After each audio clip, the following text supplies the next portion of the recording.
שלא ייגמר לעולם. החול מהים, רשרוש של המים, ורק השמיים, טבילת האדם. החול מהים, רשרוש של המים, ורק השמיים, טבילת האדם. Oh Lord my God, I pray that these things never end. The sand and the sea, the rush of the water, the crash of the heaven, the prayer of the heart, the sand and the sea, the rush of the waters, the crash of the heavens, the prayer of the heart. Professor Wiesel taught us, teaches us all, because Holocaust there was, and because we have somehow all lived it, having experienced the horror, even indirectly, even from afar, it makes all of us, each of us, a witness. But unlike a witness in a court of law, we are witnesses in the walk of life. So the lights we are these Yorkside candles, especially meant to commemorate the 6 million, 1 million of them children, attest to the courage of those survivors, attest to the tenacity of their spirits, and still brings light whenever we dare and care to remember. I call on generations of survivor families, those where the light may have been extinguished or the light was dim, but yet still lives, to join me on the bima to kindle these Yom HaShoah memorial lights.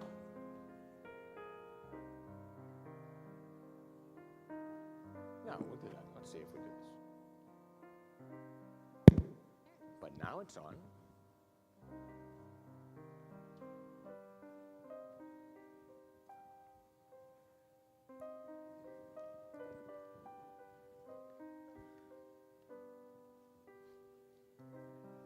Lori, you're first.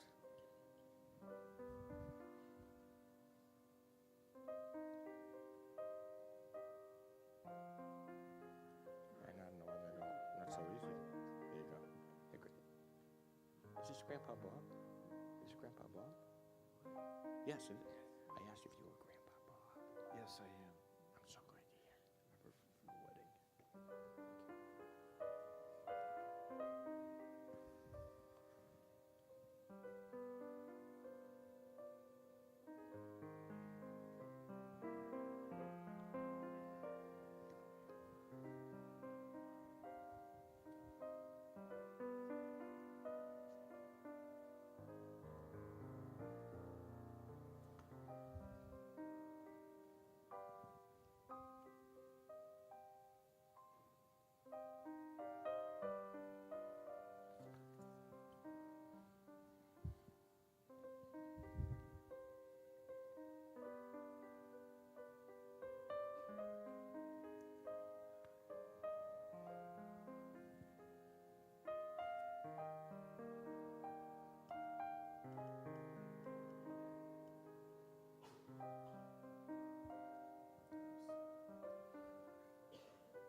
light can destroy and light can create. And so we use the same light that kindles the lights of memory to kindle the lights of Shabbat, which affirms the gift of two B'nai Mitzvah about to become. You guys ready? Okay. About to become B'nai Mitzvah tomorrow to teach us their Torah. And tonight we celebrate all that generations, all that family means, as we call the Nanisi and Snyder families to come on up and kindle the lights of Shabbat.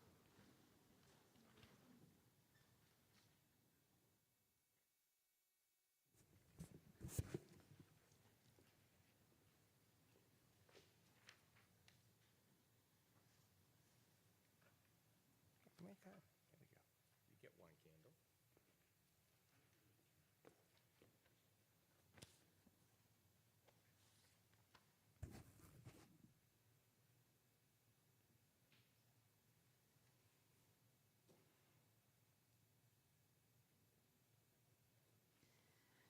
Baruch atah Adonai Eloheinu melech haolam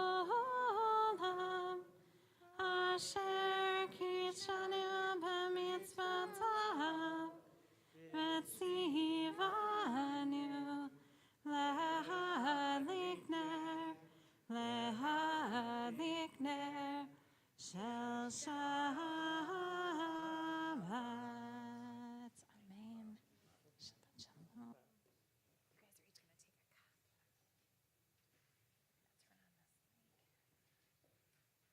We rise for Kiddush. Move in there. You're good.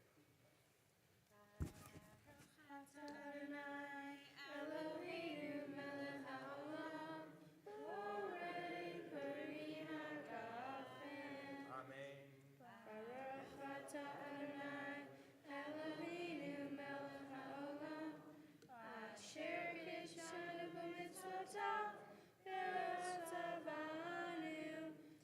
Shabbat kosher, v'hava uvratzon, v'nchilanu, zikaron aseh v'reishi, ki hu yom tehila, v'nikra'e kodesh, zecher l'tziyah, Mitzrayim, kivanu b'charta, Ve'tanu kidasha, mikol ha'amim, ve'shabbat kodecha, ve'ahavat uratzon, inkatanu, Baruch atah Adonai, Shalom. mekadesh ha'shabbat. Amen. L'chaim. All right. Have a little sip. Have a little sip. Made sure it was juice for you guys. Mazel tov, we wanna look show the forward to family? celebrating We'll show the with family. you We'll show and the your family. families We'll show the family. tomorrow. You may be seated. So hopefully everybody got a handout. Yes? Everybody's got one? So you can follow along. We continue with Kabbalat Shabbat on, well, we don't have page numbers. That next page at the top. L'chadodi.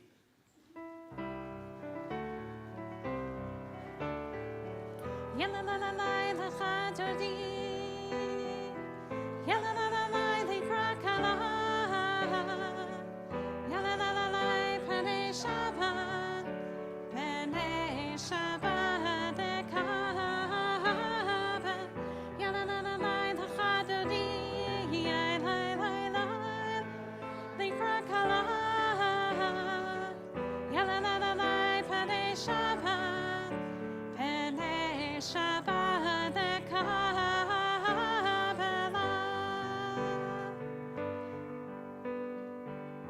Shamor v'zachor v'nimur echad Yishmi'anu el ha'miachad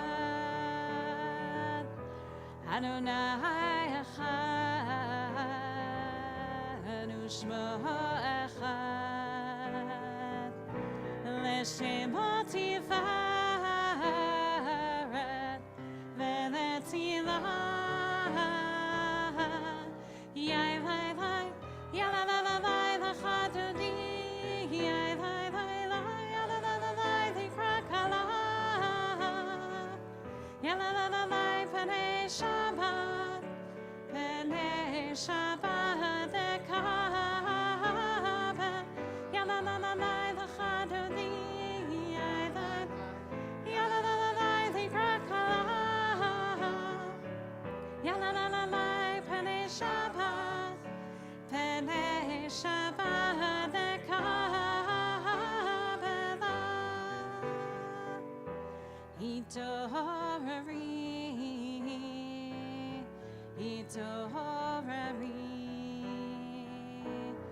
Kivorech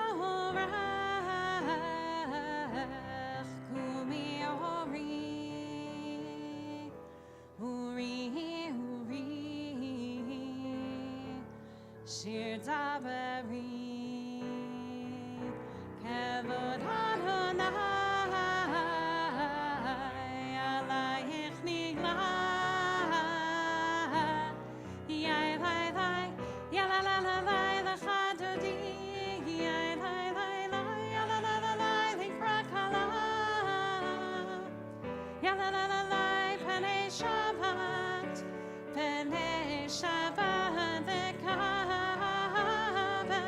Yala la la lai l'chadodi Yai lai lai lai Yala la la lai l'krakala Yala la la lai Panei Shabbat ekabela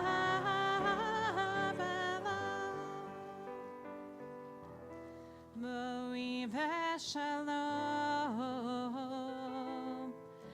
Ateret bala Gam b'simcha Uv'sola Toch emuneh Am segula Bo'ichala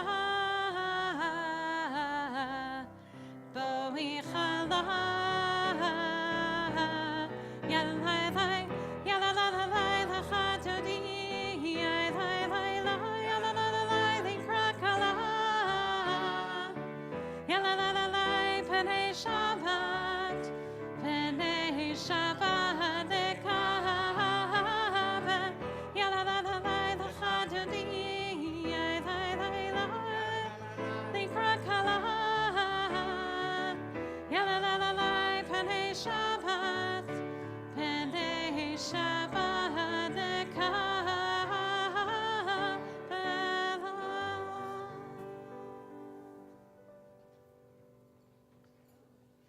This is your second to say Shabbat Shalom to somebody you know or somebody you've never met. Go.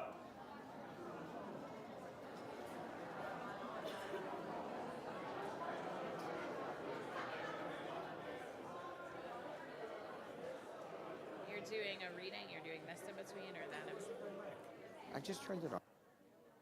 Let's use that. We'll make Now it's on. sure. Now it's on. I don't know.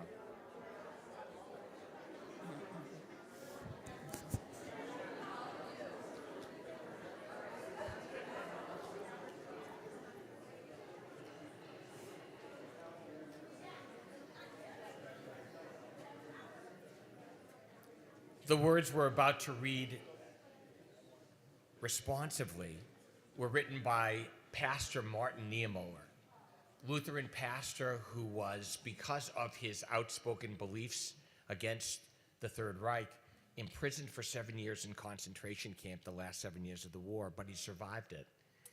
This is what he wrote. It's really the purpose of our call to prayer. I'll start and then you follow. First, they came for the communists, and I did not speak out because I was not a communist. Then they came for the socialists, and I did not speak out, for I was not a socialist. Then they came for the Jews, and I did not speak out, for I was not a Jew. And they came for me, and there was no one left to speak out. Our call to prayer compels us to human community that stands up, that speaks out, one for another. We rise.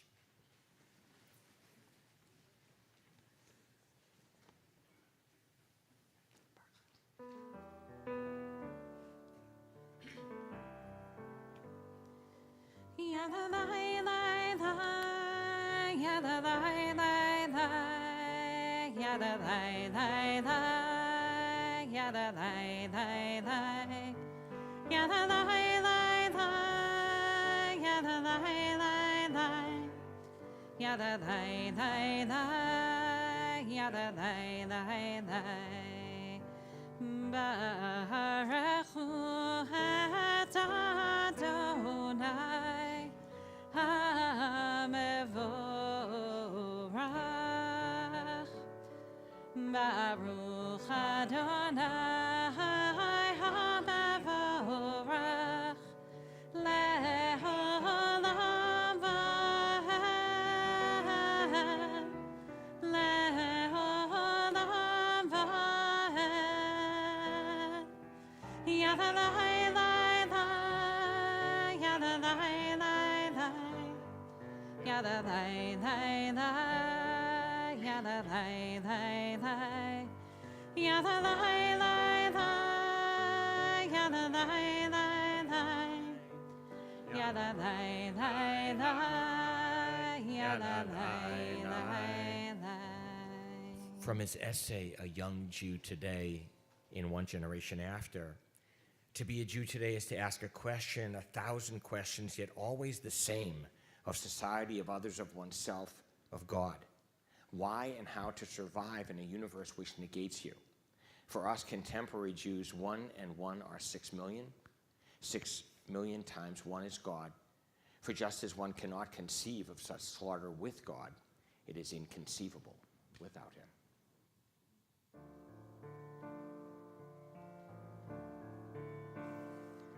Shema Yisrael Adonai Eloheinu Adonai Echad.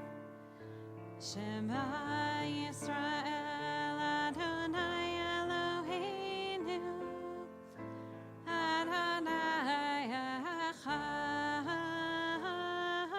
Shema Yisrael Adonai Eloheinu Adonai Echad.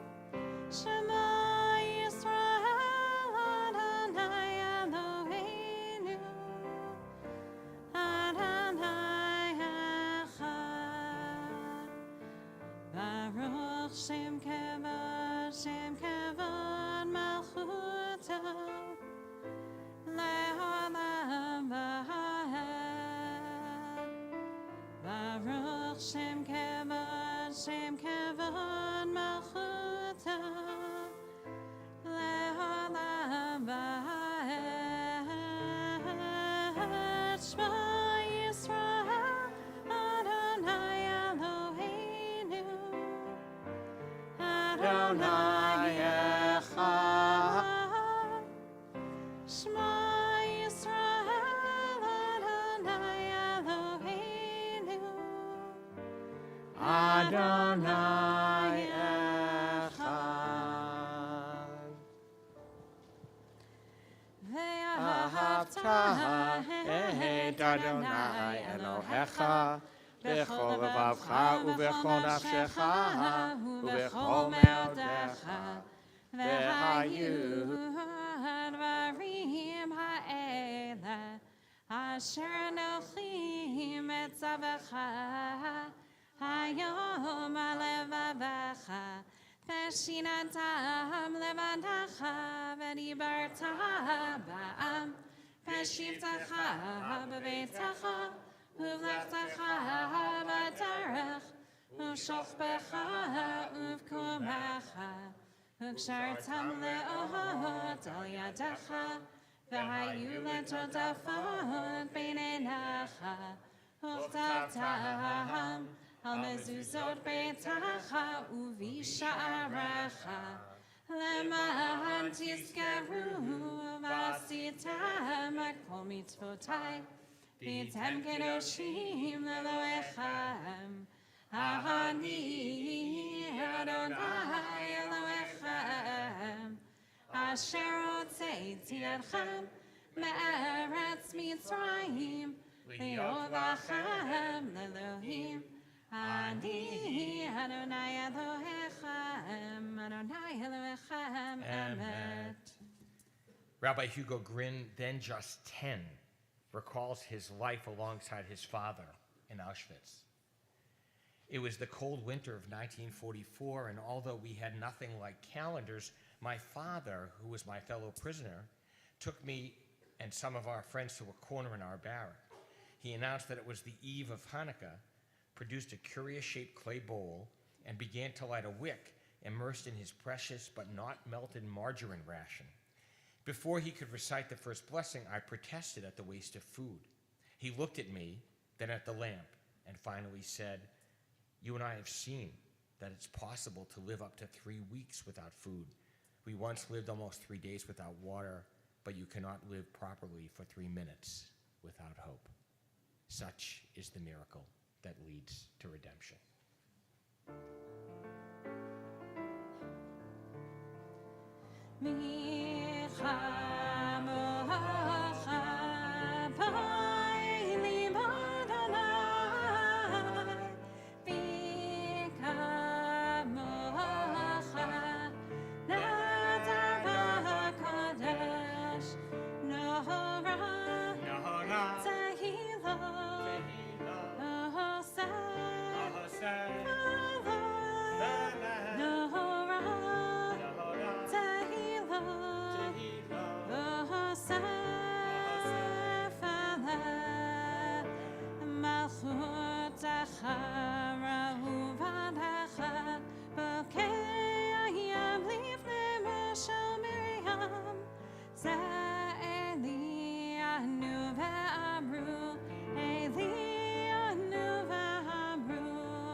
Just yai one more time.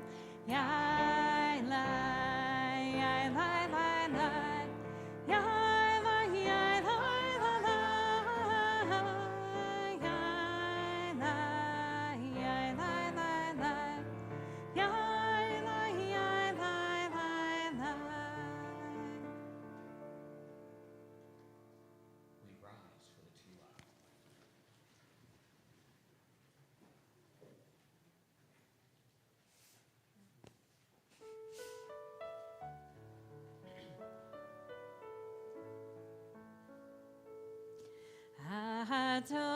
Adonai,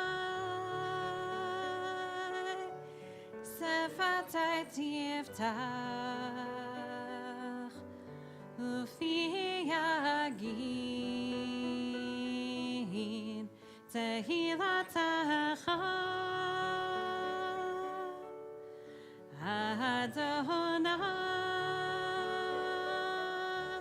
Adonai, Sefatai Tiftach, Ufi Yagin, Tehilatacha. Baruch atah Adonai, Eloheinu, Elohei Avotinu v'Imateinu, Elohei Avraham, Elohei Yitzchak, Elohei Yaakov, Elohei Sarah, Elohei Rivka, Elohei Rachel, Elohei Leah, El Gadol Gibor V'Norah, El Elyon, Gomel Chasadim Tovim, Mekonei Hakol, Vezocher Chastei Avot V'Imahot, Umeviyu Lalifnei B'neihem, Leman Shemo Be'ahava, Melech Chazer Umoshia Umagin. Baruch atah Adonai. Magen Avraham Bezrat Sarah. Atah Gibor Leolam Adonai. B'chayei HaKol Atarav Lehoshia. Mashiva Ruach Umorid Hashem. Mechalkel Chaim Bechesed. Mechayei HaKol Berachamim Rabim. Somach Noflim Berafech Oholim. Umatir Asurim. Umekayem Emunato. Lishenei Afar. Michamocha Bal Givurot. Umitzah Melech. Melech Mimit Umechayeh. Umatzmiach Yeshua. V'ne'emanat ala chayot hakol. Baruch atah Adonai. V'chayeh hakol. Atah kadosh v'shimcha kadosh. V'kdoshim b'chol yom yalaleu chasala. Baruch atah Adonai. El HaKadosh.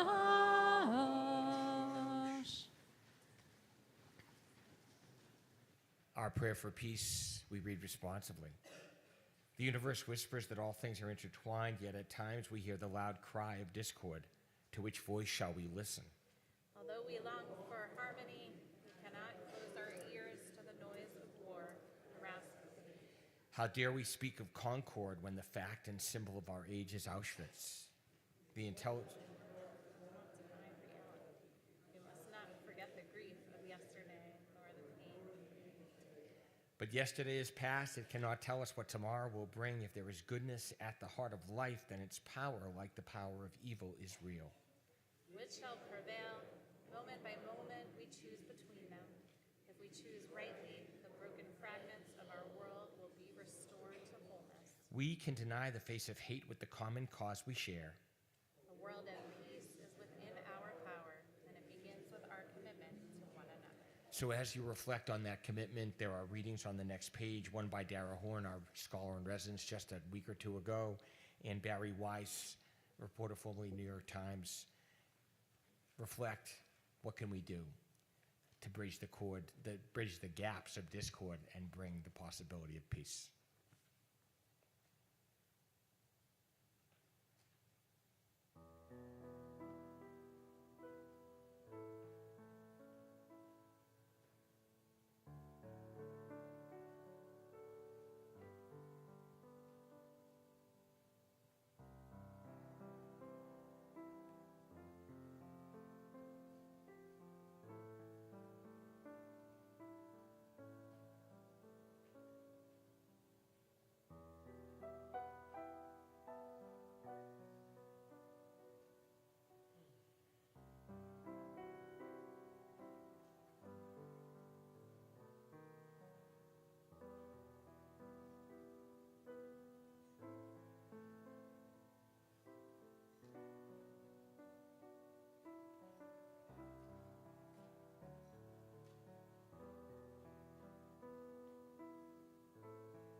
Shalom Rahav Yisrael Amcha Tasim Leolam.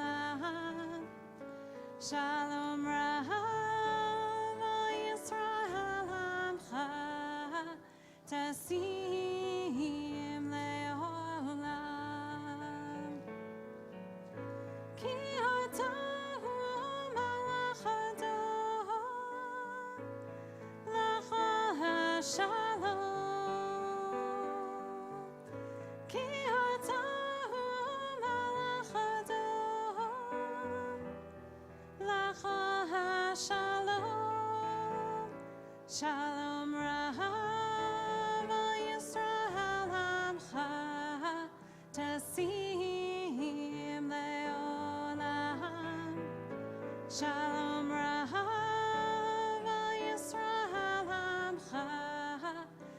Tasim leolam v'tov be'enachot levarech et amcha Yisrael b'chol עת ובכל שעה בשלומך. Shalom Rav Yisrael Amcha Tasim leolam. Shalom Rav Yisrael Amcha Tasim leolam. Tasim leolam. Tasim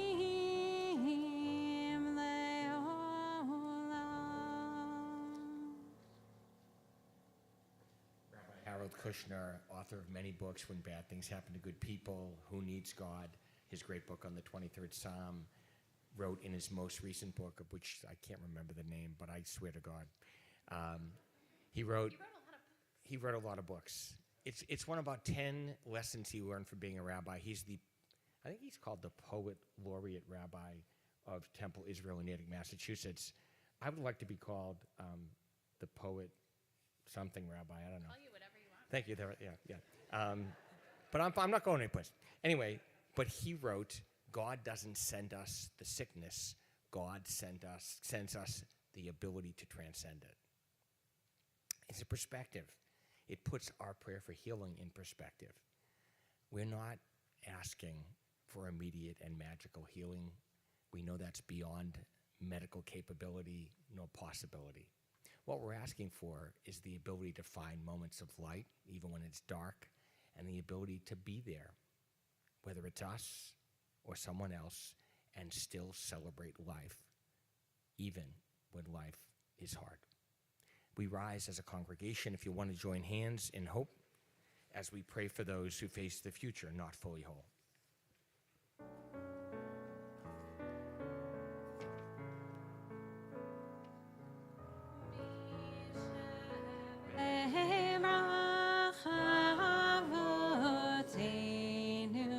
Mekor habracha laimotenu. May the source of strength, who bless the ones before us, help us find the courage to make our lives a blessing, and let us say Amen. We especially remember at this moment of prayer for healing Paul Millman, Nancy Hanley, Marlo Wiggins, Dick Stone, Harriet Lipton, Hannah Stampleman, Enid Elton, Jody Kahn, Stanley Tereski, Bob Glassman, Andy Rosenthal, Sandy Warshaw, Louis Siegel, June Foreman, Paul Wiggins, Joseph Spinelli, Harriet Katz, Sam Phillip, Pat Ryan, Jerry Gallner, Ian Spear, Julie Ross, Megan Kearney Bailey, Tevya Ben Fremahinka, Dan Zimmerman, Tyler Grad, Karen Levine, Joanne Tobin, Evelyn Silberg, Jonathan Glassman, Shari, Benny Shai, Renata Hirsch, Richard Spool, Judah Luria, Seth Berkson, Stephen Stampleman, Isaac Sadegurski, Ruth Barron, Renee Leopold, Michael Schur, Abby Zatoon, Rose Feigenbaum, Louise Coleman, Marvin Weiss, and my son Aaron. Anyone here add a name in hopes of healing?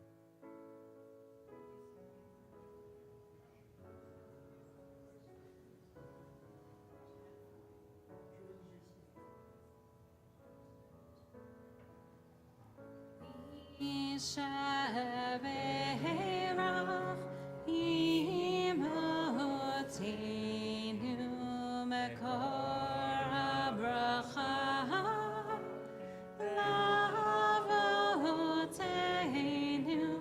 Bless those in need of healing with refuah shlema, the renewal of body, the renewal of spirit, and let us say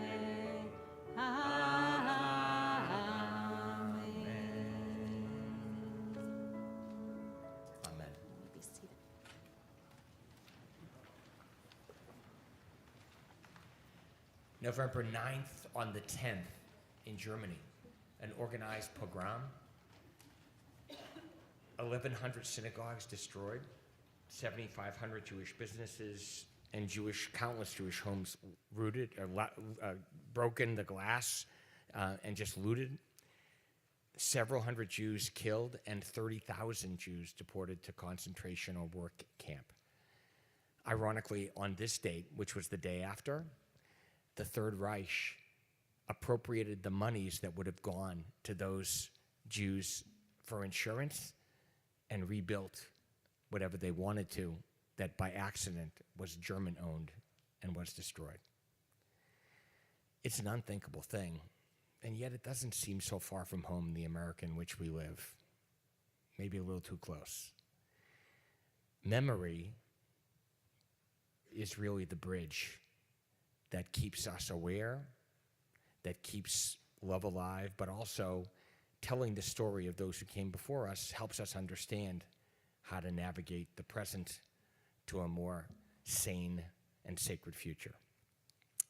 And so, with her mother and family in Poland near the Ukrainian border, this story of survival is unique, a slice of war-torn history between the Nazis and the Russian front that enables her family not alone to survive, but makes her mother the ultimate witness, sharing the tales of dear family and friends who did not survive. It is really a gift that we can invite to bear witness. Gloria Strauss.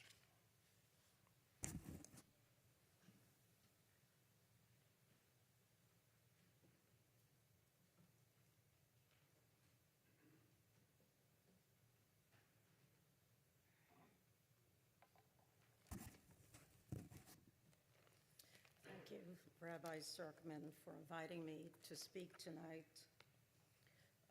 I want to thank the Holocaust and Human Rights Education Center for sponsoring legacy writing workshops with generations of survivors. My heartfelt gratitude goes to our own Tzaddik, Jill Sarkozy, for her sensitivity and guidance. Jill, you will always be my rock. And gratitude to second and third generation fellow writers for their support and for allowing me to hear their family Holocaust stories. Tonight's service commemorates the barbaric events known as Kristallnacht. Although my mother was living in a Polish town some 700 miles from the German border, Kristallnacht unleashed unchecked hatred and violence toward Jews throughout Europe. My mother's Holocaust story represents only a slice of my family's Holocaust experience. The story I tell today is a story that also addresses my personal journey toward understanding. Bells, mein städtele bells, mein Heimlich dort wird meine kindische Jahre verbracht. My mother is cooking in our kitchen in the Bronx. Windows are wide open, singing songs in Yiddish, Russian, Hebrew, and Polish. I can still feel the sting in my eyes as I remember the days before Passover, my mother sitting on the ledge of the window, grating fresh horseradish, crying and singing mournful songs. Se brennt, Brüderle, se brennt, oi unser Städtele never brennt. Honestly, I was mortified and ashamed that neighbors would hear my mother singing. Why did she insist on singing all those foreign songs? Why did she have to sing so loudly and so clearly identifying our family as the Greeners? My embarrassment stopped me from appreciating her beautiful voice and understanding that Mom learned these songs as a teenager as she fled the slaughter of Poland to the inhuman brutality of Stalinist Russia. And why did my mother have to keep talking about Zamish Poland, her birthplace? In my mind, this was a shtetl, a hovel from Fiddler on the Roof. Yet my mother kept talking of the wonderful life she led as a young girl. And why did she obsessively speak about the Malchoma, Yiddish for war, the Melchoma. In brutal detail, my mother would tell me stories of how her friends, neighbors, and family of Zamish were killed by the Nazis and Polish anti-Semites. I remember Mom coming home from Zamish memorial meetings, crying as she relived the fates of murdered friends. Most of the time, my mother was really funny and engaging, but when a dark mood materialized, she would cry out, "Why did 6 million innocent Jews die, yet I survived? Why not me?" My reaction was always the same. I didn't understand her grief, but I cried as my mother lamented God's will. Why couldn't my mother just be an American mom who made sandwiches with Wonder Bread like all other kids? But no, my sandwiches were always made of fresh rye bread. My father, brother, little sister, and I were trying so hard to be Americanos, yet it seemed that my mom could never leave Zamish. Her songs, stories, and ghosts, how could I as a child make sense of my mother? But with age comes wisdom. In a sense, like the lessons from our Torah, my mother saw herself as the oral historian of our family, the keeper of stories of the murdered Jews of Zamish, trying to pass this knowledge from one generation to the next. Stubbornly, she repeated her stories, warning us to remember the dead Zamisha because the Holocaust could happen again. Although my mother is gone, I continue to try to piece together her stories with the horrific events of the Holocaust. As part of my ongoing quest of understanding, I would like to tell you a little bit of my mother's life from 1939 to 1945. To begin with, my mother, Genia Bree, was born on August 19, 1926, in Zamish, Poland.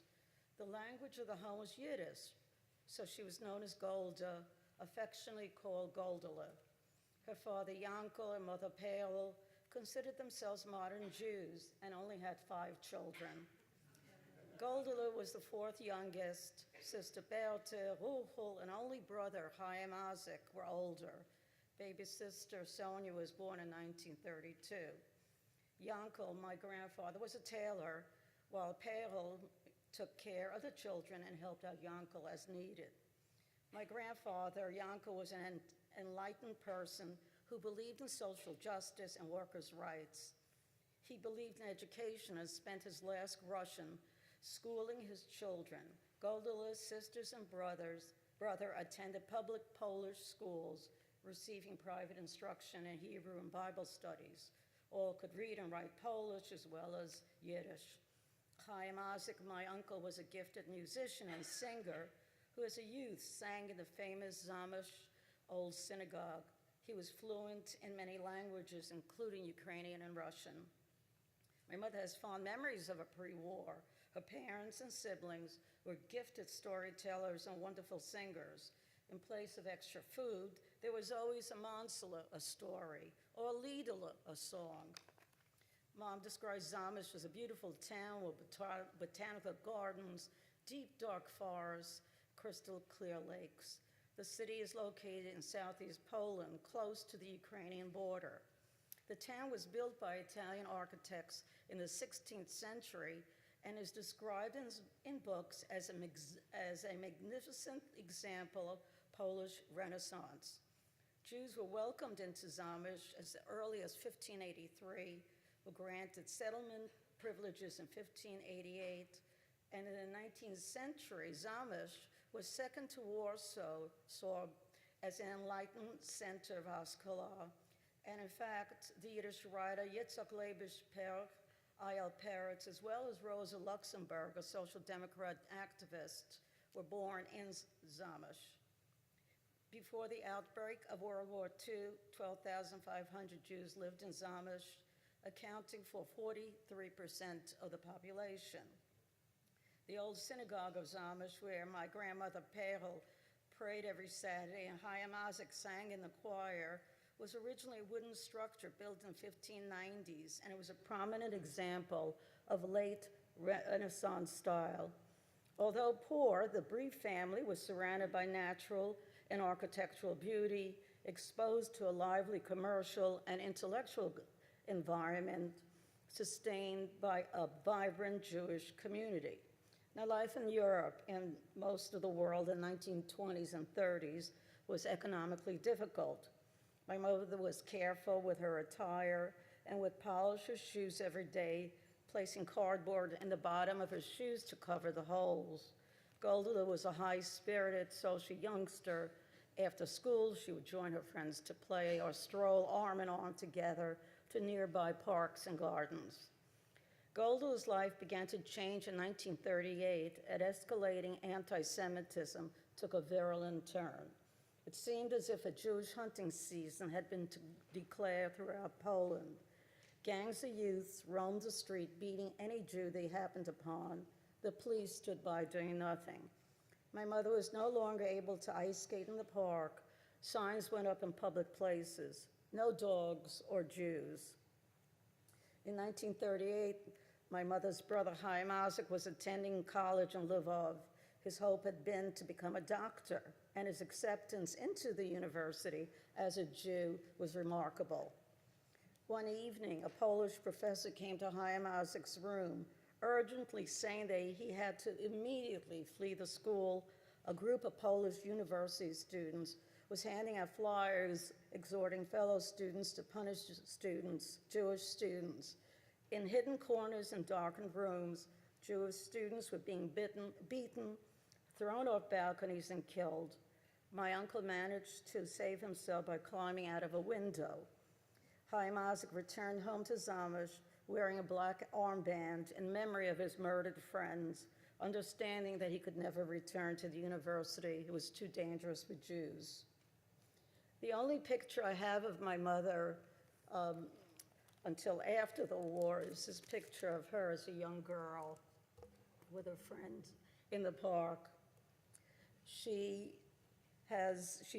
petite, skinny, who has her hair in two long braids, wearing a jaunty French beret and on her head. She's standing in a park with her two taller friends. Now, my mother, Golda, turned 13 on August 19, 1939. On September 1st, 1939, Germany invaded Poland. Zamość proper was not destroyed, although the earth trembled with nearby bombings and gunfire. On September 14, 1939, the German army captured Zamość. My mother recalls the day the Nazi soldiers arrived in Zamość, marching in formation to great fanfare. Polish citizens lined the streets, waving Nazi flags, cheering the conquerors. Golda and a friend had decided to sneak out of their homes to watch the parade. The two giggling girls were caught the attention of a German soldier. He knew they were Jewish and started shouting in German, chasing after them down the narrow streets. By luck, Golda's friend knew of a deep cellar where they could hide until it was safe. My mother never doubted that if she had been caught, the soldier would have shot them dead. Now, during this time, food was scarce, and Jews were afraid to venture out of their homes. My grandmother told her they were giving out bread in the main square, and she sent my mother to stand on line. My grandmother thought that cute little Golda would not be noticed. But waiting on the bread line, one of Golda's Polish classmates saw her. He started tugging at his father's coat, pointing at my mother, saying, "Papisha, Papisha, Zid, Zid." Realizing danger, my mother quickly got off the line and ran home. She was lucky, others were not. One 8-year-old Jewish boy was given food to bring to his grandmother. A German soldier saw him, yelled halt, but the boy was too frightened to stop and started running. The soldier shot the boy in the back, killing him. The boy's body had to stay in the street for hours until it was safe enough to drag his body home. So how did my mother's family escape? So just a little bit of history. Just a few days before the start of World War II, Hitler and Stalin signed a non-aggression pact, which divided Eastern Europe into German and Soviet spheres of influence.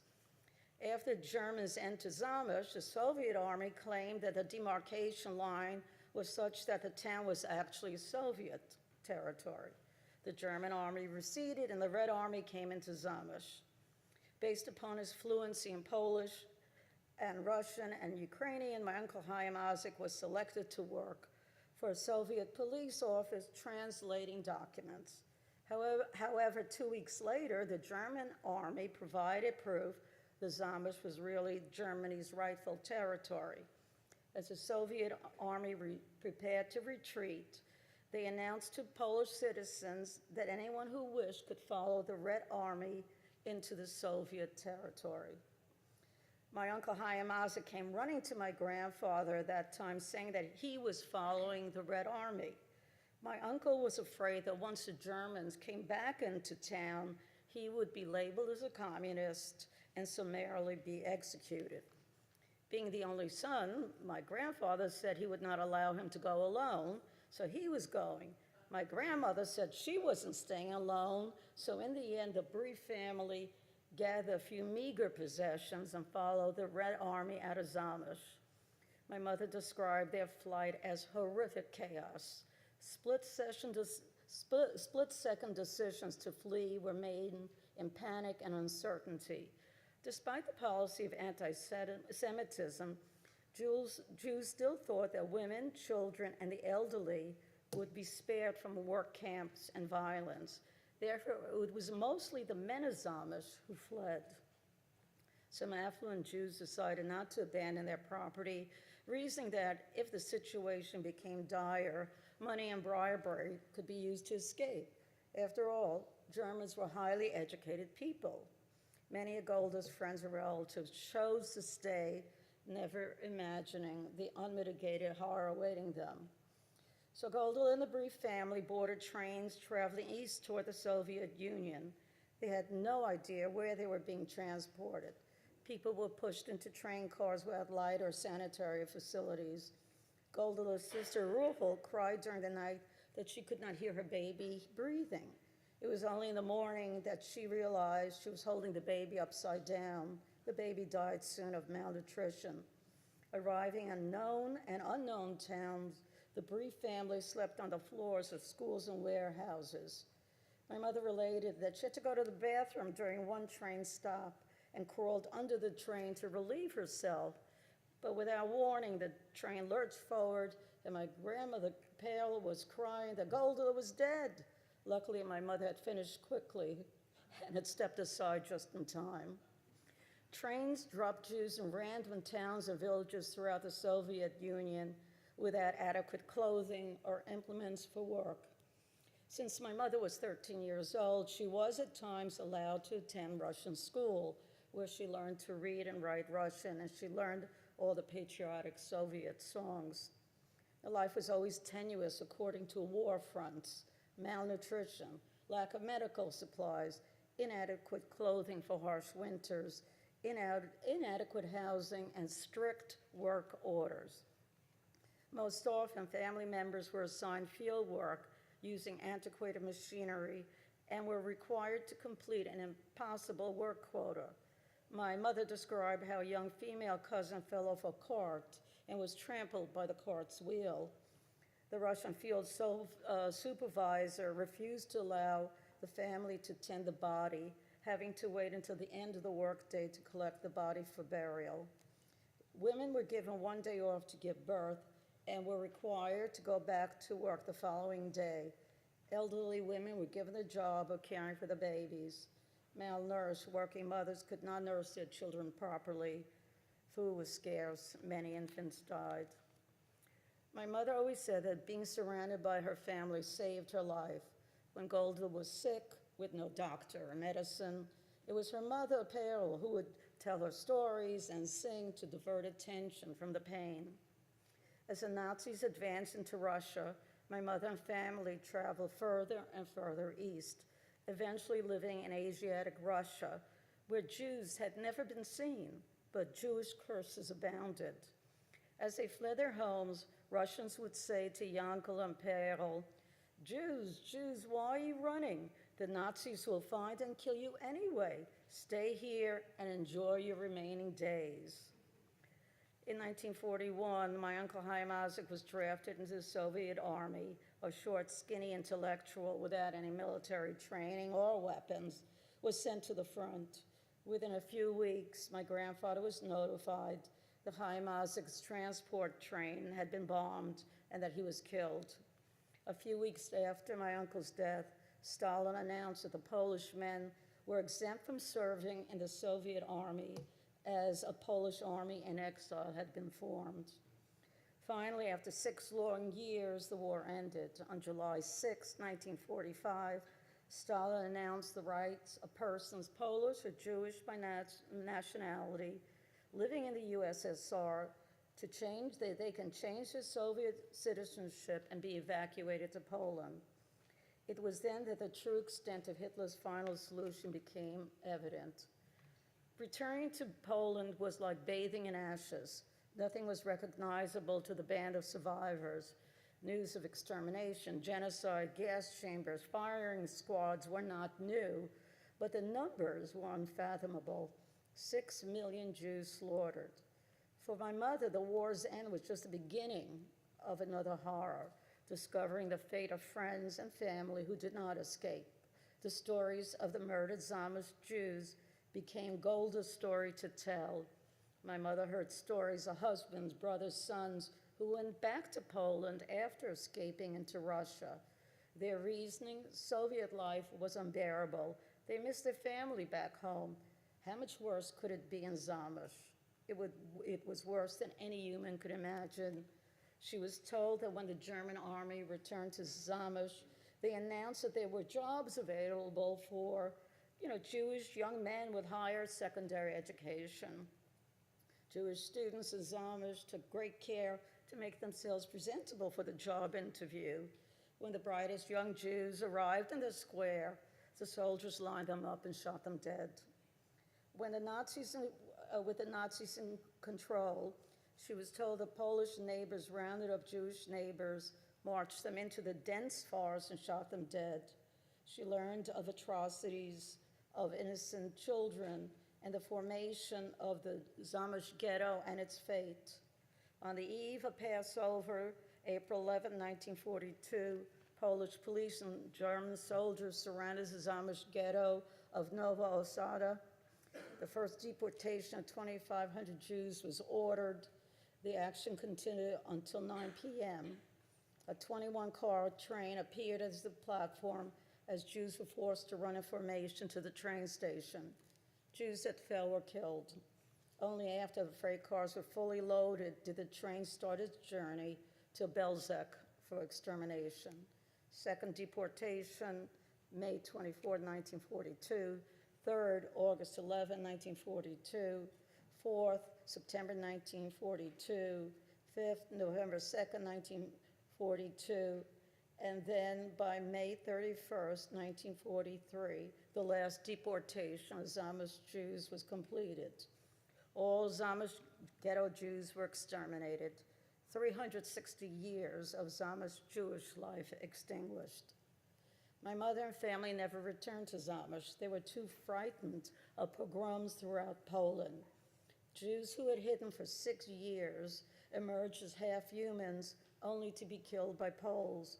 Golda was told of Jews returning to their towns, not being allowed back into their own homes by neighbors with comments as, "How did Hitler miss you?" in a menacing manner. In later years in Israel and then the United States, my mother maintained ties with Zamish survivors as herself, and she continued to listen and retell their stories. At social gatherings in our home, I can still see the men and women with numbers tattooed on their inner arm. Once everyone left, my mother would retell stories with tears in her eyes.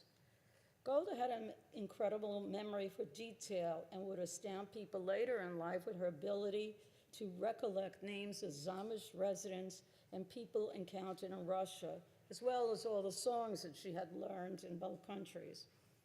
Years later, I now understand that my mother integrated Holocaust accounts into her own collective memory. My mother's mind became a repository for those who could not tell their own stories. What I saw as an embarrassing storytelling obsession was a mix of survivor's guilt, as well as what Mom saw as an obligation of remembrance. What I realize now is my mother's stories were her Yerusha, her inheritance to pass on to the next generation. Never forget what happened. My own journey to Zamish started with a family heritage trip that we planned in honor of my adult bat mitzvah, June 2011. I wanted my family to understand that my mother grew up in a beautiful cultured town. I wanted them to understand that the imaginable could happen in a place of beauty and history. Mom was adamant about never stepping foot again in Poland, and I knew she would never accompany us. We met in Krakow, Poland, where I hired a guide to take us to Auschwitz, never a place I wanted to visit, but upon the insistence of my Israeli cousin Mati, a place that we were obliged to witness. Now, having been raised with stories of the Holocaust, gone to museums and read books of accounts of the atrocities, I initially had a numb, disconnected reaction at Auschwitz. At first, I was annoyed at the crowded groups of visitors, and then realized, well, the crowds meant that people were still interested and perhaps even cared about what had happened. These were the witnesses. After the main grounds of Auschwitz, a guide took us to Birkenau. It is there that I felt presence of the evil. In the latrine barrack consisting of raised slabs of concrete, a guide showed us that there were metal grates inside the individual holes. The metal grates were installed to prevent women from hiding inside the holes when faced with selection roll calls. Afterwards, a private driver took us to Zamish, which is 5 hours east of Krakow. Zamish is now a World Heritage Site, and little has changed since my mother's time, except there are no Jews. We found my mother's building, an apartment, took pictures of the beautiful town square, and visited the recently restored Zamish Old Synagogue. It's now a museum and cultural venue. There, hanging on the wall, is an old picture of a chazan and choir members. Looking at the picture, standing in the front row, I recognize my uncle Chaim Isaac. His memory lives on. Wolves gewein is gewein in Ishtu. After leaving Poland, we all flew to Israel. In honor of my bat mitzvah, I hosted a family luncheon in a restaurant on the moshav I was raised on. Over 80 cousins, children, and grandchildren were invited to the celebration. Zog nicht keinmal de Geist den letzten Weg, hat Himmel blei versteten bläue Tag. Kommen wird noch unser ausgebänkte Schuh, es wird peugt an unser Treut, mir seinen du. Shabbat Shalom.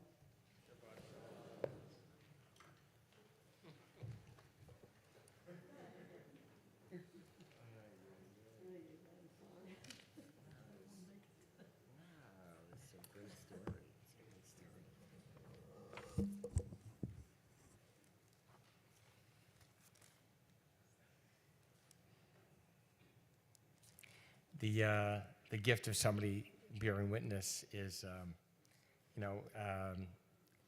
is what did Gloria do with that legacy beyond the fact that she can tell a story? Is that she had with Michael a couple of amazing kids, and now grandkids, and on November 21st they're going to celebrate their 52nd wedding anniversary. That's what you do in the face of slaughter and destruction. You plant new seeds and make life flourish. We rise on the next page for Aleinu and then our special memorial prayer and Kaddish. And I believe Owen Grossman and Sophie Ricks, who are on deck B'nai Mitzvah, are coming to help us open the Ark doors. If you guys are around, please join us on the Bima. Good remembering.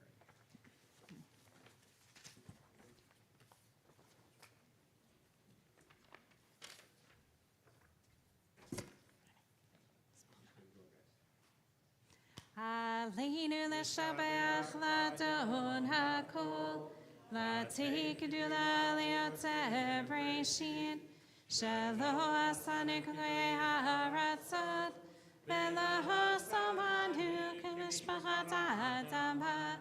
Shelo samchakenu ka'am, ve'goralinu ka'chamonam. Va'anachnu korim, u'mishachavim u'modim, lifnei malach malchei hamlachim, HaKadosh Baruch Hu. V'na'amar v'haya Adonai le'melech kol haaretz. Bayom hahu, Bayom hahu, yeh Adonai echad, U'shemo, U'shemo, U'shemo echad. To be a Jew today, therefore, means to testify, to bear witness to what is and what is no longer. For whoever lives through a trial or takes part in an event that weighs heavy on our destiny or frees us is duty-bound to transmit what he has seen, feared, and felt. For the contemporary Jew, I would say the contemporary human being, there can be no task more human, no project more sacred. We remember 6 million Jews lost, 13 million murdered by Nazi terror, and all who have been extinguished and exterminated by hate, as we share in the memorial prayer. El Malei Rachamim Shachen B'Abrahim Hamzei Menucha Nechona Tachat Kanfei HaShechina Im Kedoshim Utarim Kazar Harakim Masirim Lanishmat Yakirenu Shalchu Le'olamam Bal harachamim yastirem beseter knafav le'olamim V'yitzror b'yitzror chaim anishmatam Adonai hu nachalatam V'yaduach b'shalom al mishkavam V'nomar Amen. In the middle of the page, join me. Eternal One who fills the universe, may the souls of our 6 million brothers and sisters who have gone to their everlasting home with the holy and pure on high, shining as the lights of heaven, find perfect rest under the wings of your presence. Merciful One, let them find refuge forever in the shadow of your wings, and let their souls be bound up in the bond of eternal life. The eternal God is their inheritance. May they rest in peace, and let us say, Amen. Amen.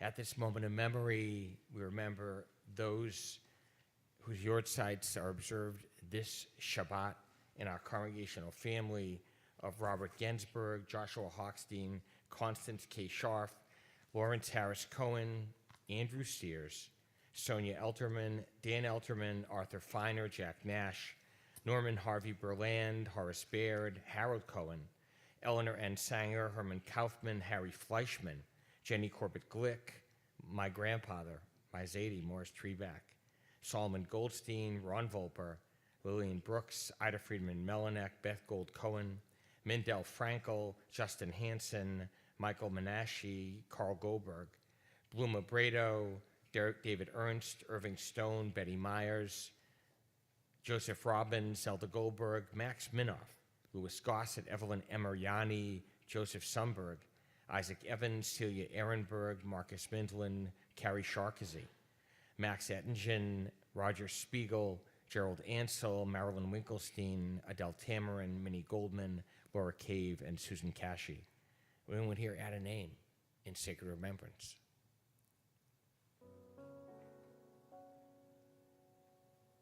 Not yet. To their names, we link 3 in our congregational family who have recently been laid to their eternal rest. Emily Elkind, mother of Jane, David, and Susan.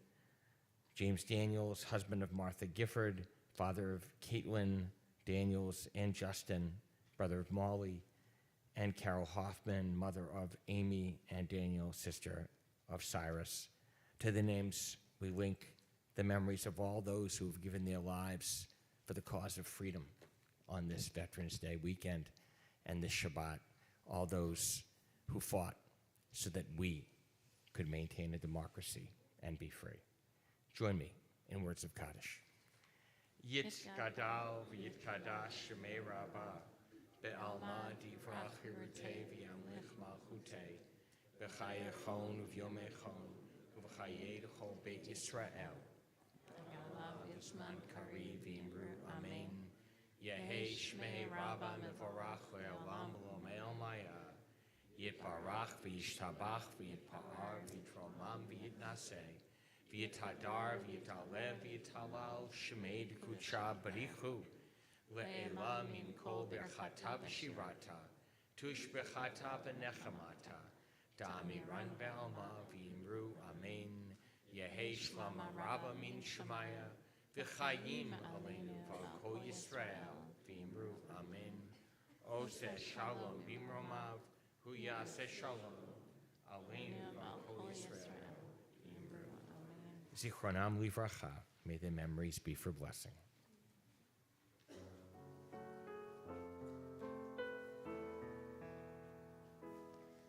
As we live our days, these are the ways we remember. We remember. As we live our days, these are the ways we remember. We remember.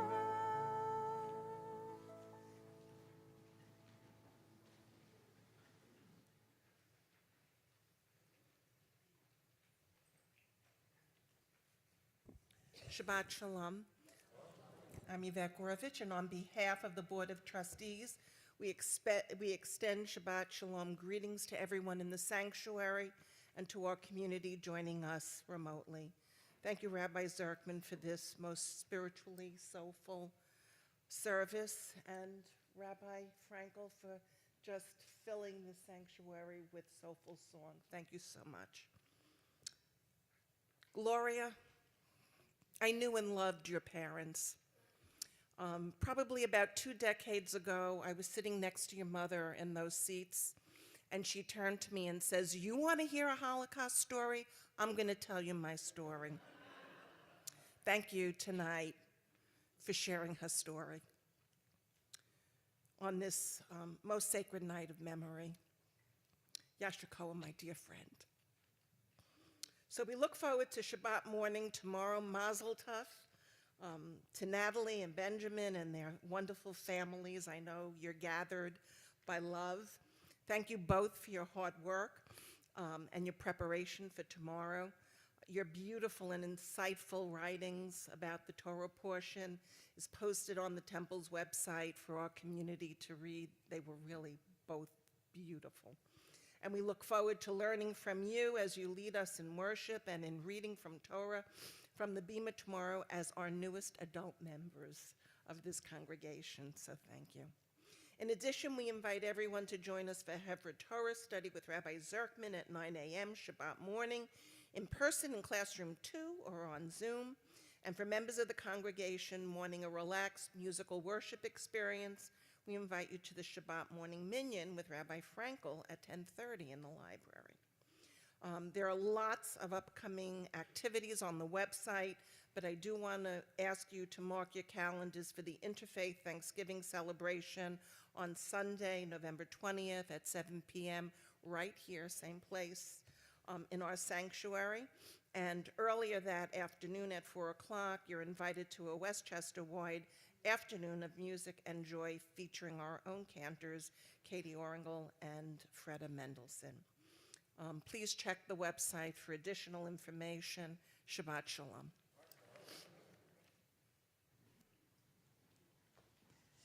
How do you respond in the face of hate? What do you do as a human being? We have the power to dispel darkness with the transcendent force of love. It's a secret weapon.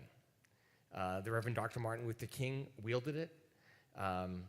Many of us have it and share it, but it's when we reach across difference, when we see somebody who doesn't look like us or talk like us or exactly believe that we do, and we decide to listen and open ourselves to them, that's the beginning of something powerful happening. We rise as we share. In Olam Chesed Yibaneh, a world of loving kindness we will build.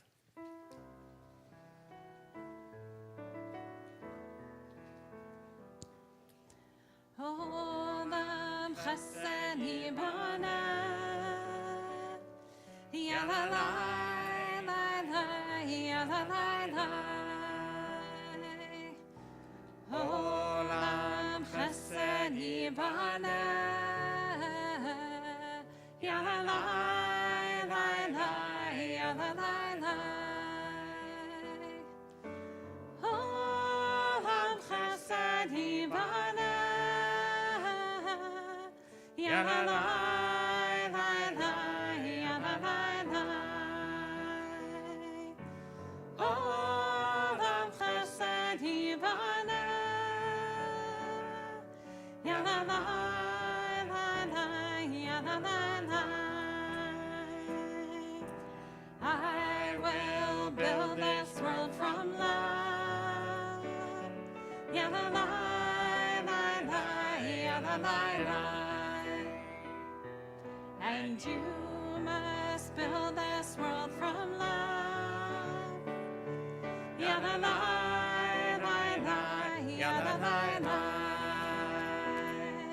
And if we build this world from love, ya la la la la, ya la la la, then God will build this world from love.